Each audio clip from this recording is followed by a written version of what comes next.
Welcome back. Study after study points to the use of digital technology having a negative impact on our youth. But once the connection is made, how do you disconnect and reconnect with your family? For better mental health, of course. Paul Tieger and Michael Shelby have a few ideas. They are co-authors of the book you see on your screen, Reconnect, a personalized plan to protect your child from anxiety and depression fueled by digital addiction. Paul and Michael join me in Studio A. Welcome to both of you. Thanks, Eric. Thank you, Eric. I have the book here. I read it. It certainly is interesting. I told you before we started, I have a 14-year-old, a freshman in high school. I certainly know about the challenges parents face with these devices that the kids all are, I said to you, I don't know if I want to use the word addiction. I like infatuated. That makes me feel a little bit better as a parent. But for sure, my guy and his friends, they're looking at their phones. So you're a personality type expert. You're a therapist. You say at the beginning that there is an epidemic of anxiety and depression. Why write this book, Paul? Well, because there is an epidemic, and because, you know, there's a book called The Anxious Generation, which came out about a year ago. It's been on the bestseller list continuously. A great book. It sounded the alarm around the whole world.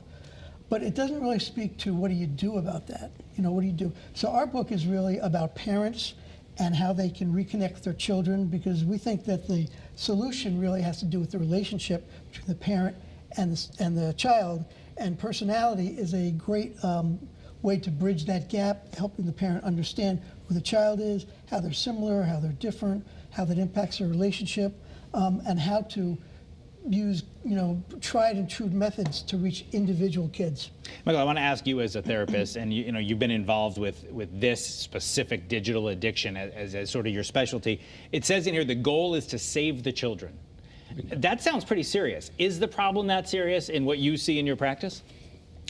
Bill 5087 is coming up on a hill next week, right here in the state of Connecticut.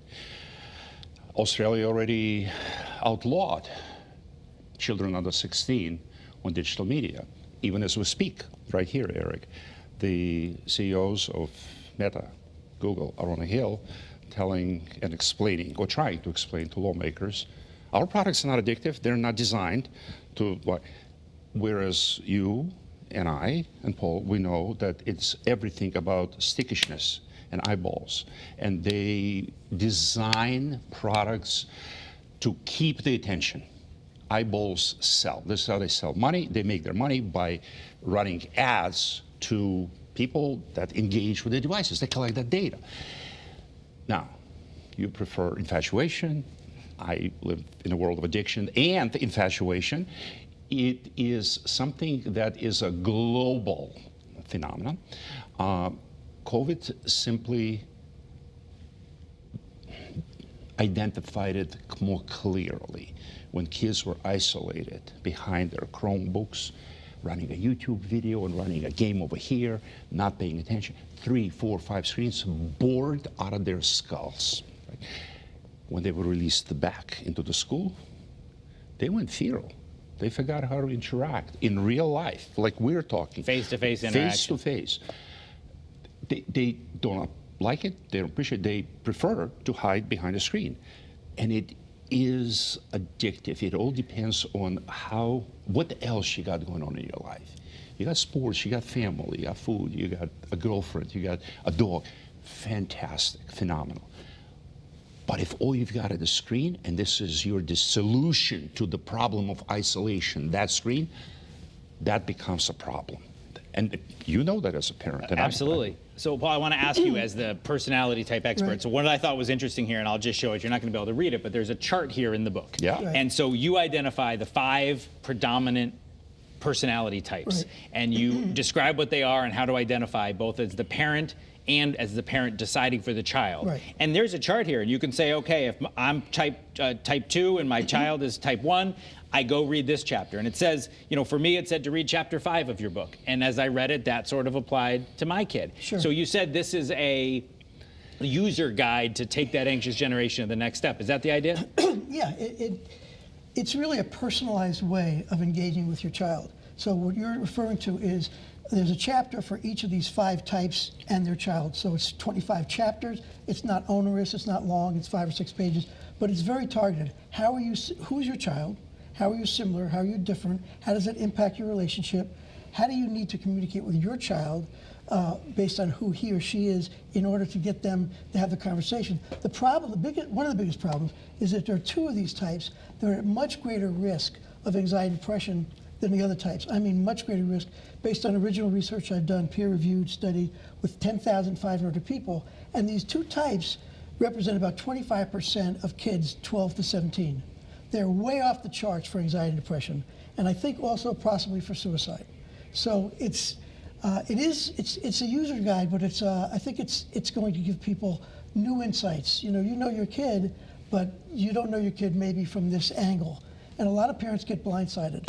A lot of parents, when bad things happen, they just never saw it coming. The kid checked all the boxes. They had friends, they were looking forward to doing things in school, they had good grades, and all of a sudden, they're not there anymore. And parents go, what happened? I think a lot of it is this is what happened, is to help people, not to scare them, but to give them a heads up. If my kid's a very sensitive kid, very artsy kid, then they feel things more deeply than other kids, and they often don't share them easily. That's the key. And if I just may add one little thing, as a psychologist, I will be the first person to confirm, regardless of how educated, intelligent, smart, bilingual, licensed, we think we are rational and act from our own best logical thinking. We're not. We're mammals. We are emotional. Emotion is a much better motivation. And reaching the child, speaking the child's language as a parent, it's my responsibility to match and meet the parent where they're at. Why are you doing this? Why? Just do what I tell you and everything will be fine. And if it's an artistic, sensitive child, that is not what motivates the child. It'll go right over his or her head. We have to go into the reeds with them and speak their language, and that's what the book is.